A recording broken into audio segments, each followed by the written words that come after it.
Udah Bu Jenny. Ya. Oke kawan-kawan, saya akan presentasikan sebuah judulnya ini peran konseling Kristiani bagi korban kekerasan seksual. Selanjutnya Bu Jenny, terima kasih.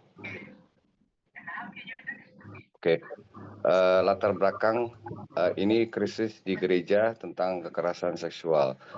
Fenomena gunung es itu seperti gunung es yang di atas permukaan laut itu kelihatan kecil, tapi di dalamnya itu ada problem yang lebih besar. Jadi kekerasan seksual seringkali tersembunyi di balik nama baik institusi gereja, sering dianggap suci sehingga pengakuan korban seringkali disangkal. Jadi kayaknya seperti disangkal itu maksudnya sering diabaikan atau mungkin tidak ditanggapi secara serius, ya seperti itu. Terus kedua, luka eksistensial. Kekerasan seksual merusak kepercayaan korban terhadap sesama, diri sendiri, dan yang paling krusial kepercayaan kepada Tuhan.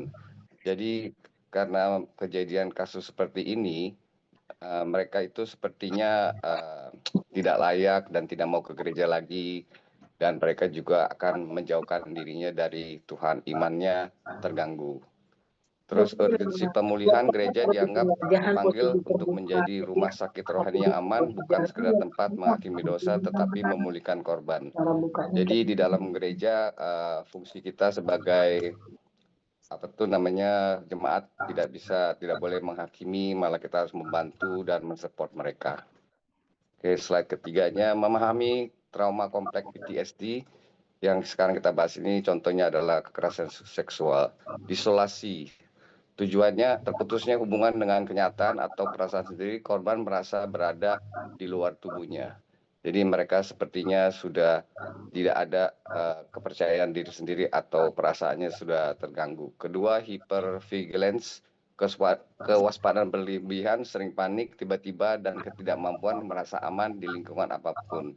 Ini adalah bersangkutan dengan trauma yang dialami oleh korban. Terus self blame, korban merasa bersalah dan kotor secara spiritual, menganggap dirinya tidak layak dikasih Tuhan. Jadi mereka merasa tidak layak, merasa dirinya kotor dan tidak layak di hadapan Tuhan. Terus betrayal, trauma itu adalah pengkhianatan mendalam oleh figur otoritas yang seharusnya melindungi dan mempengaruhi krisis kepercayaan. Jadi di dalam kasus ini nanti slide selanjutnya akan dicontohkan kasus apa yang terjadi. Oke, ini trauma kompleks. Oke, terima kasih. Trauma kompleks bukan sekedar PTSD biasa, ini menyentuh inti identitas dan spiritual korbannya terganggu. Oke, Bu Jenny, silakan. Terima kasih.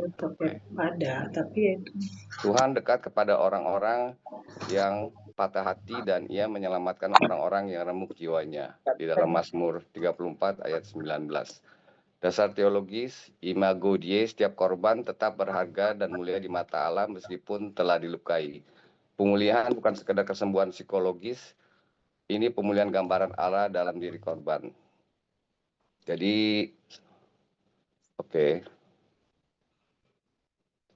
Slide selanjutnya, peran strategis konselor Kristiani. Ini adalah langkah-langkah yang akan dikerjakan dalam kasus ini. Satu, listening with grace, yaitu mendengarkan tanpa menghakimi. Validasi perasaan korban adalah langkah awal pemulihan yang paling krusial. Korban butuh didengar, bukan diceramahi. Jadi mereka harus didengarkan tanpa ada penghakiman atau ada validasi perasaan korban.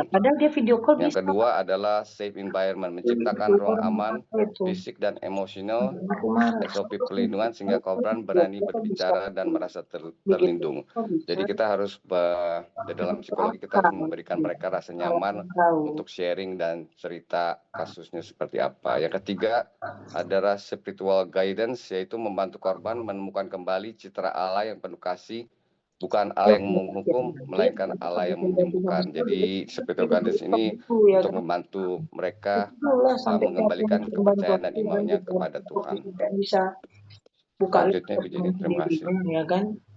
Nah, ini adalah contoh kasusnya, kasus Hana umur 22 tahun. Hana adalah pekerja aktivis pemuda yang dilecehkan oleh pemimpin rohani. Dia mengalami betrayal trauma dan menolak untuk masuk ke gereja lagi selama 2 tahun. Kondisi awal, simptomnya sering bermimpi buruk dan serangan panik, merasa najis dan tidak layak berdoa, isolasi sosial total dari jemaat. Jadi dia mengalami pelecehan seksual ini dan Itu di mana kebetulan yang melecehkan itu adalah pemimpinan rohani. Jadi dia sering merasa bermimpi buruk, merasa sering panik, dan tidak layak ikut gereja lagi. Jadi kegagalan respon gereja adalah gereja menyarankan Hana untuk segera mengampuni tanpa memvalidasi lukanya lebih dahulu, yang justru memperparah traumanya dan membuatnya semakin menjauh dari iman. Oke, begini. Analisa intervensi Kristiani untuk analisa intervensi Kristiani untuk Hana. Langkah-langkah pemulihan Hana adalah psikologi, tidak regulasi emosi, groundbreaking untuk mengatasi serangan panik, feel sublim yang harus dilakukan sebelum pemrosesan trauma. Yang kedua adalah spiritual, membaca Mazmur keluhan pasal 22 ayat 88 untuk mengizinkan Hana bukan dia yang ngerjain, ngerti ya? marah pada keadaan di hadapan Tuhan, kemarahan yang jujur bukan dosa. Yang ketiga, pendampingan kelompok kecil, support group yang peka trauma, membangun kembali kepercayaan pada komunitas secara bertahap. Tahapan pemulihan ini adalah langkah-langkah tahapannya adalah pertama, safety, keamanan, menjaga keamanan fisik dan emosional korban, menghentikan segala kontak dengan pelaku, fondasi mutlak sebelum langkah berikutnya. Yang kedua adalah mourning, berduka, memberi nama pada luka, proses berduka atas apa yang telah hilang dan dirampas identitas, kepercayaan, dan kedamaian.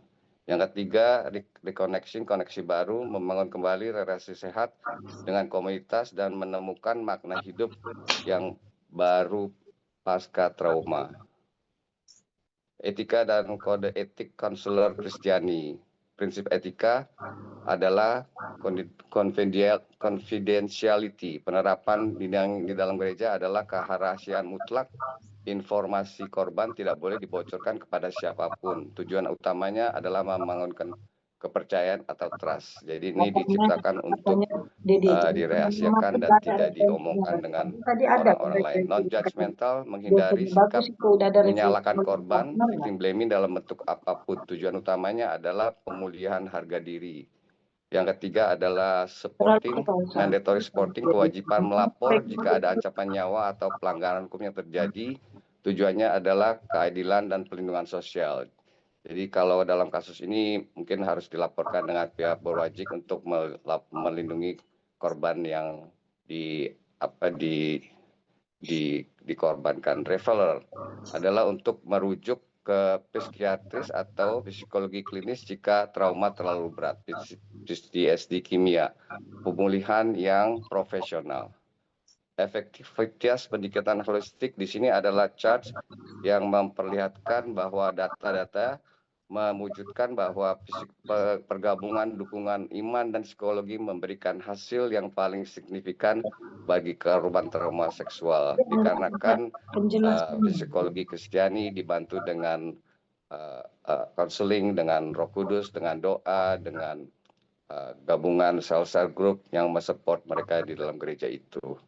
Nah, ini adalah narasumber dan referensi utama. Terima kasih. Terima kasih Bu Jenny.